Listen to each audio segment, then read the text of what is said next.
Siaka. Huko Kenya mwafanyaje? Naam, tunatingisha kifua. Kifua? Naam. Oh, ndio inaitwa siaka. Naam. Acha nikijekelea hapa. Ni utani tu. Naam, leo hii nchini mwetu tumetembelewa na rais kutoka nchi jirani almaarufu Kaongo. Ningependa uweze kupeperusha mkono? Naam. Swadakta. Jua nilikuwa nimeongea na yeye akaniahidi kwamba, kanipa ahadi kwamba atakuja asubuhi ila amekuja jioni.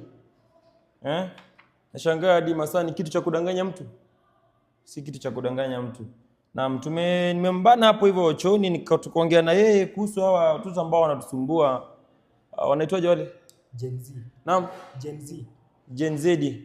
Kaambia kwamba watoto wakinisumbua mimi nitawafinya msolombo. Nitawapiga mkwaju. Na wakija huko juu Kenya pia wapige nini? Mkwaju.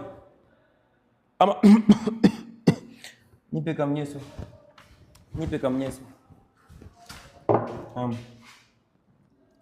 So daktari. Wewe nimekumba maji vipi?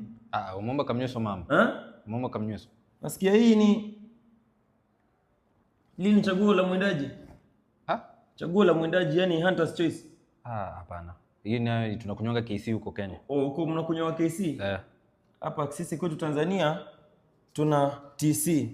Na nimesikia rais wa nchi jirani nasikia pia amekuja akazindua miradi zingine hapa hivi ambazo hadi nashangaa. Unajua inakaa ni uongo sana.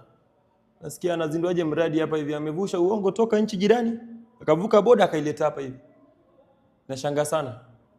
Na acha niweze kumwalika aje aweze kutoa pia hiyo hotuba yake. Rais, njoo katika ubora wako uweze